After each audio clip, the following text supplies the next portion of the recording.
You know how sometimes, like, the tiniest little things can have, like, the biggest impact? Right. That's what we're going to kind of dig into today. Oh, cool. Yeah, we're taking a deep dive into, that book of the Bible, 3 John. Oh, yeah. Super short, Tiny little book. but it's packed with stuff.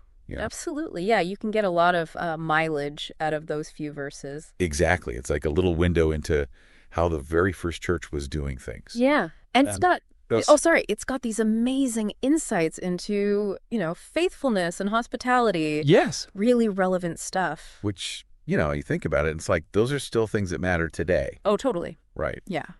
So today we're going to unpack all that Okay. and see if we can figure out how it all ties into, making a life that matters, Awesome. regardless what you believe or whatever. It's about the universal stuff. Yeah, exactly. Love that.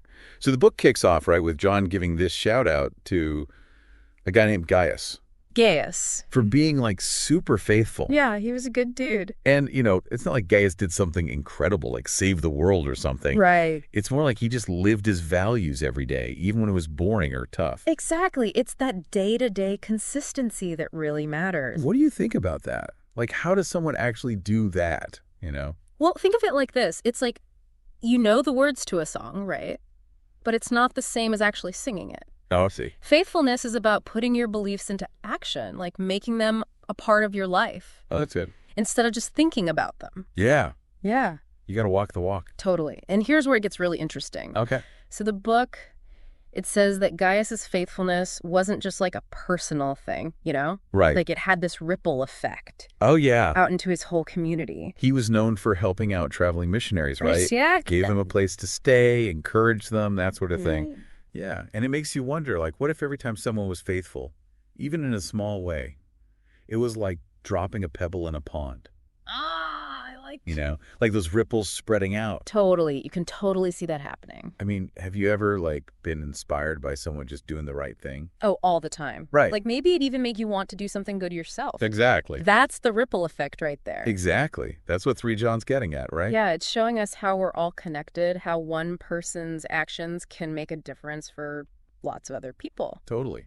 Like we all have this power to change things. Exactly. And speaking of changing things, 3 John also talks a lot about hospitality. Ah, yes. Very important in those days. Oh, especially back then, right? Especially for those traveling teachers and missionaries, they really relied on the kindness of strangers. Yeah, but it's more than just giving someone a bed for the night, isn't it? Oh, absolutely. What do you think it means, on a deeper level? Well, imagine you're traveling to a new place, you're far from home, you're tired, maybe a little scared even. And then someone welcomes you in, not just into their house, but also into their lives. Oh, wow. They give you a place to rest, they listen to you, they make you feel like you belong. Yeah, That's true. Hospitality. I like that a lot. It's about caring for someone's whole being, not just their physical needs. Yeah, like that saying, people might not remember what you said, but they'll always remember how you made them feel. Exactly. Hospitality is about creating that positive feeling, that sense of connection. So powerful. Mm-hmm. So in 3 John, there's this other guy, Diotrephes. Ah, yes. Quite a different character. Total opposite of Gaius, right? Definitely. He's all about power Yeah. and himself. Yeah, not a very welcoming fellow. What do you think we're supposed to learn from him? What's the point of even having him in the story? Well, I think Diotrephes is like a warning sign. Oh. He shows us what happens when we let our ego and pride take over. Yeah. He was so busy trying to control everything that he actually pushed people away. Oh, that's interesting. Yeah, he rejected people who were trying to spread love and unity. Wow. He chose to isolate himself and his followers. Sad. Yeah, it's a reminder that real leadership is about serving others, not being in charge. Right. It's like every time we interact with someone, we can choose to be generous or selfish. Exactly, and those choices have consequences. Yeah. They shape our own lives, but they also affect everyone around us. Totally. We can choose to be like Gaius, open and welcoming, or like Diotrephes, closed off and controlling. So it sounds like both faithfulness and hospitality are really all about love and giving. Absolutely. It's about making a choice to live in a way that helps others, not just ourselves. Yeah, and that's how we build a life that matters, right? Right. Think of it like planting seeds. Okay. Every act of faithfulness, every time we show hospitality, it's like planting a seed.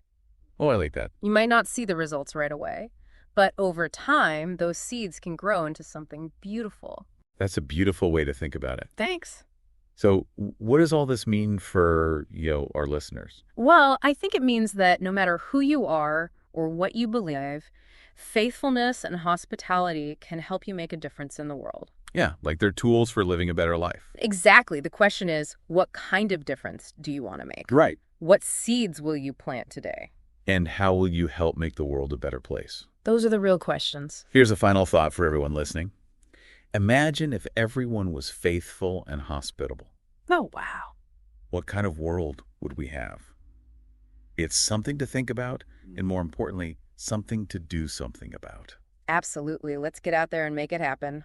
Thanks for joining us for this deep dive, It's been a pleasure. and we'll see you next time. See you then.